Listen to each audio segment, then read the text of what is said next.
لاہور میں چکی مالکان نے آٹے کی قیمت میں 3 روپے فی کلو اضافہ کر دیا۔ اعلامیہ کے مطابق چکی آٹا کی قیمت میں 3 روپے فی کلو اضافے کے بعد چکی آٹے کی نئی قیمت فی کلو 98 روپے مقرر کر لی گئی۔ مالکان کے اعلامیہ میں کہا گیا کہ چکی آٹے کی نئی قیمت آج سے ہی لاگو ہوں گی۔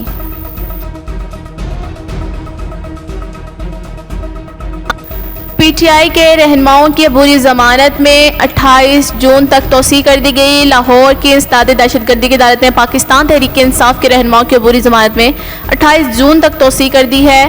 حماد اظہر، ڈاکٹر یاسمین راشد، میاں اسلم اقبال سمیت دیگر کی انسداد دہشت گردی کی عدالت میں پیشی ہوئی۔ تمام رہنماؤں نے انسداد دہشت گردی کی عدالت میں حاضری مکمل کروائی۔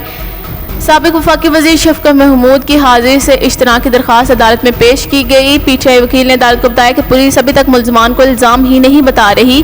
عدالت نے پی ٹی آئی رہنماؤں کی عبوری ضمانت میں 28 جون تک توسیع کر دی۔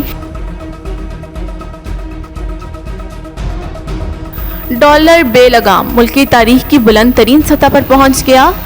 ڈالر رکنے کا نام ہی نہیں لے رہا۔ انٹر بینک میں ڈالر 83 پیسے مہنگا ہو گیا۔ ملکی تاریخ میں پہلی بار انٹر بینک میں ڈالر 208.50 روپے کی بلند ترین سطح پر پہنچ گیا۔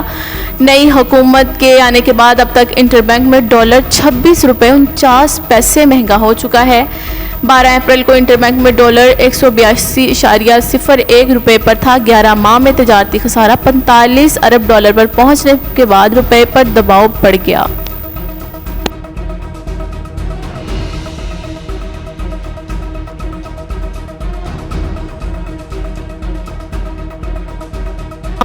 امریکی محکمہ خارجہ نے بی جے پی رہنماؤں کے گستاخانہ بیان کی مذمت کی۔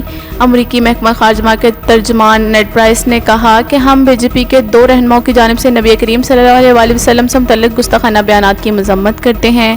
ہمیں توقع ہے کہ بھارت کی حکومت انسانی حقوق کا احترام کرے۔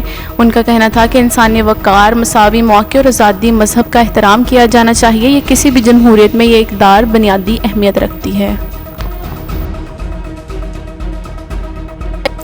مسلم لیگ کاف کے رہنما مونس الہی نے منی لانڈرنگ کیس میں ایک صفحے پر مشتمل تحریری جواب ایف آئی اے کو جمع کرا دیا، جس پر انہوں نے خود پر عائد تمام الزامات کو بے بنیاد قرار دیا۔ انہوں نے کہا کہ وہ نواز بھٹی اور مظہر عباس کو نہیں جانتے۔ حلفیہ کہتے ہیں کہ کسی مالی فراڈ میں ملوث نہیں۔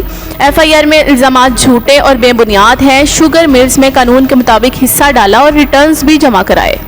ایف آئی اے نے مونس الہی کو 39 سوالات پر مشتمل سوال نامہ دیا تھا۔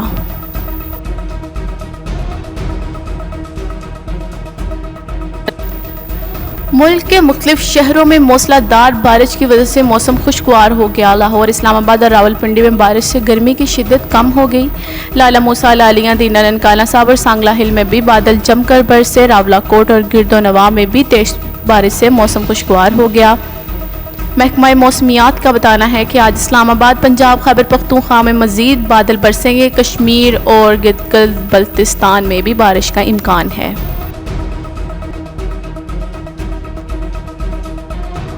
F A T F grey list سے خارج ممالک کا اعلان آج ہوگا۔ جرمنی کے دار حکومت برلن میں ایف اے ٹی ایف کا اجلاس ختم ہو گیا۔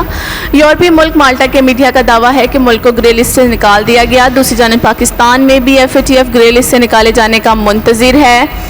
F A T F Pakistan کو 2 مرحلوں میں 34 نکات پر عمل درآمد کے لیے کہا تھا۔ پاکستان نے اس بار تمام 34 شرائط پر عمل درآمد کیا۔